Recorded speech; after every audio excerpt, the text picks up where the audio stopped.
The wind moves like a sigh through the narrow alleyways of a rotting city, stirring smoke from a crumbling chimney and lifting the sour scent of human waste and wet timber. A bell tolls in the distance, not for prayer, but for another soul carried out by cart. In the dark belly of the medieval world, life and death rubbed shoulders, cloaked in silence and rot. Here, a child coughs beneath a thatched roof laced with frost, her thin blanket damp from the stone beneath her. The wooden bowl in the corner holds yesterday's broth, congealed fat, onion skin, and the bare memory of bone. The fire has long since gone out. It is 1348, and the streets of London are not paved with cobblestone, but with the dead. Rats scurry across floorboards, their black eyes reflecting firelight. On the edge of the Thames, a ferryman covers his face with a veil of cloth soaked in vinegar, pushing off from the dock with silent dread. The plague is no longer a rumor from the continent. It has arrived like a ghost ship with no crew, moored silently in every mouth and wound. Flesh turns black. Lungs drown from within. The priests no longer visit. A mother washes her child's body in a basin of cold water, fingers trembling as she recites the Lord's Prayer through cracked lips. She wraps him in linen, the same cloth she once embroidered with his name, and carries him to the churchyard, where men dig graves without looking up. There are no funeral masses, only the low chant of shovel on earth. The heart of Christendom beats slower now, and its pulse is buried beneath the soil. Inside a monastery, a scribe dips his quill into ink made from soot and gall. He does not write scripture. He writes names, hundreds, thousands, Marjorie, Elric, Thomas, Agnes. The pages curl from damp breath and grief. Wax drips onto the parchment like a frozen tear. The abbey doors are bolted shut. The world is not ending. But something is, faith perhaps, or mercy, or simply the belief that the world beyond these walls will ever be clean again. A single crow circles above the city, crying out once, then vanishing behind the mist. The fog rolls in thick as wool, clinging to the timber beams and crooked spires of a forgotten French town. Horses shy away from the scent of something wrong. The innkeeper lights a candle with flint and spit, his fingers black with grime. Behind him, the hearth crackles low, and a pot of boiled barley simmers with the sourness of spoiled meat. Outside, the church bell tolls not by schedule, but by death. Every hour, another soul taken. The sound is hollow, yet it echoes like prophecy. Beneath a narrow archway, a leper presses his back to the stone, his bell silent, throat closed with fear. Once, his disease set him apart. Now, he is only one among many. The Black Death has arrived, and with it, a new kind of silence, one that wraps the townsfolk in a thick, invisible veil. No longer do neighbors knock on each other's doors. Markets are empty. The baker's hands are idle. The barber surgeon has buried his own family and no longer answers calls for bleeding or balm. In a manor house above the village, Lady Isabeau watches the road from her shuttered window. Her gown is heavy brocade, but her frame is starved, face drawn like parchment. Her servants are dead. Her youngest son fevered last night. She keeps vigil with a dagger in her lap, though she would never say why. The fire crackles, feeding on chair legs, on books, on anything not sacred. Her rosary beads are worn smooth from prayer. Her hope is not for salvation, only delay. At the monastery, the abbot lays out herbs with careful hands, angelica root, rosemary rue. The apothecary's scroll is stained with blood. He believes in nothing now but the body.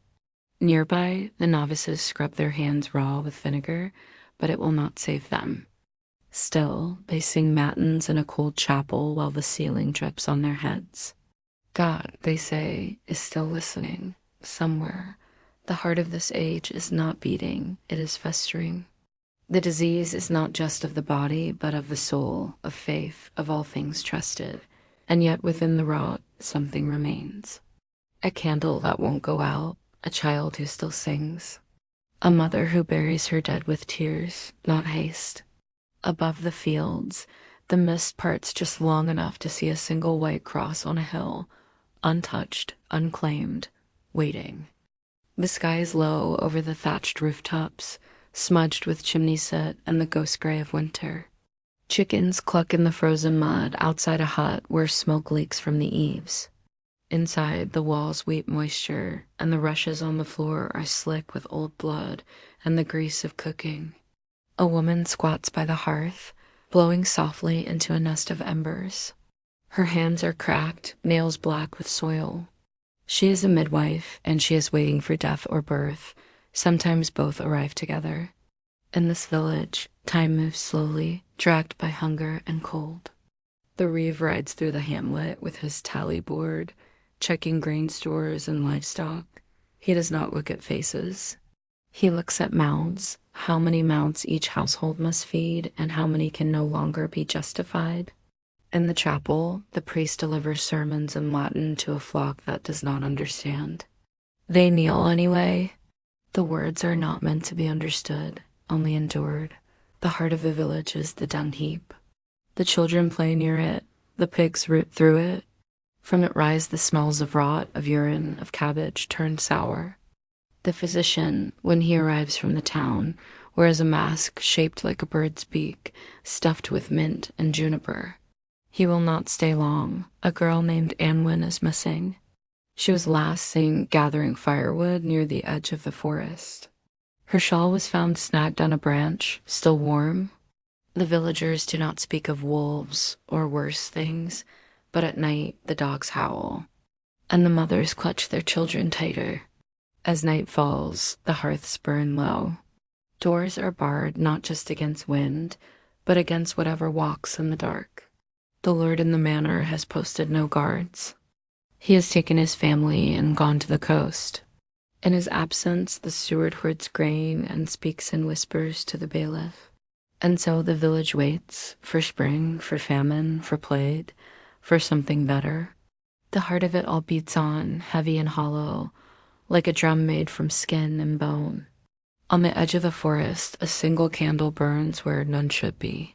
Snow falls like ash over the ruined cloister, settling on broken arches and frostbitten ivy. The monastery bells are silent now, the rope too stiff to ring. Where once there was chant and order, now there is only wind and the creak of ice splitting old stone. A lone monk walks the cloister walk, his feet bare, his breath fogging in the air. He carries a lantern and a list, names of the brothers lost to the sickness. He reads them aloud into the cold, as if the stones might remember what the living will not. Inside the scriptorium, the fire is out, the ink is frozen. A rat chews parchment in the corner.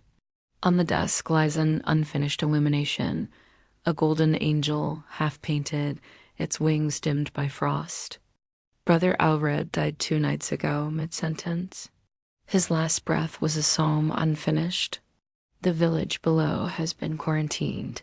A red X is painted on the gates. The dead are burned now, no time for burial. The peasants throw garlic into the fire, recite charms, whisper to the saints whose relics have not wept in months. Faith has become a kind of madness, holy water boiled down to steam and prayers written in dirt on the walls of homes. There's no grain, the rats have gotten to the stores. A woman sells her hair for flour.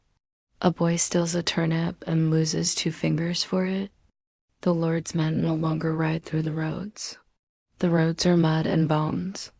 Yet deep in the cloister garden, beneath the snow, something green pushes upward, a single shoot of winter leek. It is useless. It will not feed anyone, and still it grows. The monk finds it in the gray morning. He kneels beside it, not to pick it, but to weep. The world has not ended, but it has forgotten how to live. Rain taps like fingers on the wooden shutters of a peasant's home, steady and cold. The sky outside is the color of old wool, heavy with the scent of rot and wet leaves. Inside, the fire burns low, more smoke than flame, choking the room in gray. A woman stirs a pot with a stick, not a spoon, for those were sold long ago. The broth is water, cabbage, and hope. A child sleeps on a pile of rags, coughing in his dreams. Beside him, a clay doll with a cracked face watches. The streets of the town have turned to rivers of filth. Chamber pots empty from upper windows. The mud is deep with waste, and each step brings a splash of something nameless. On the outskirts, the plague pits yawn open, filled with lime and silence. A priest walks among them with his head bowed and a bell on his belt, muttering final rites to corpses who had no one left to mourn them. In the guild hall, the carpenters no longer meet. The blacksmith's forge is cold. The baker has not made bread in days. The market is silent, but for rats and those desperate enough to barter their last buttons for dried peas. The cry of hunger is not loud. It is quiet, bone deep, the kind that makes the soul ache more than the stomach. A young man stands at the edge of town, watching the road. His sister was taken by the bailiff a fortnight ago, pressed into service in the manor's cold kitchens. He has not heard from her since. He holds a knife not for war, but for memory. He remembers the last thing she said. Don't forget me, bells ring. Not for church, for warning. A new sickness has arrived from the south. They say it begins in the mouth, soars, then silence. The rotting heart of the dark ages beats slower tonight, but it still beats. Beneath the soil, beneath the grief, beneath the ash, it waits. The sun rises behind a veil of yellow smoke, casting a sickly light over the thatched rooftops and sagging beams of a forgotten city. The walls are damp. The air smells of boiled onions, mold, and human sweat. Somewhere a baby wails, high thin, unanswered. A beggar pulls a lice-ridden blanket tighter over his shoulders and mutters a prayer in Old Church Slavonic. He used to be a mason. He has no teeth now. In the marketplace, a pile of discarded shoes tells a quiet story. Some are children's. Some still have blood on the soles. No one comes to collect them. The cobbler has gone blind. The weaver's wife was taken by fever. The bell ringer died in the tower. Now the bell rings when the wind is strong enough to move it. A group of townsfolk gather near the well, faces covered in cloth, eyes wary. Rumors say the water is cursed, that a woman with red hair poisoned it. She has not been seen in days. The baker says she flew away. The priest says she was never real. The truth is buried in fear. A girl with hair like flax sits on a step, drawing saints in the dirt with a stick. Her fingers are blue from cold. Her father once fought in the king's levy. Now he digs graves by the dozen and does not speak. She hums a hymn. No one listens. The abbey's doors are barred. Behind them, the monks fast and flagellate, hoping their suffering will cleanse the land. It does not. Even God, it seems, has drawn a curtain. But in the ruins of a shrine outside the city, a flame still flickers in a broken lantern. Someone keeps it lit for memory, for mourning, or simply for something to do.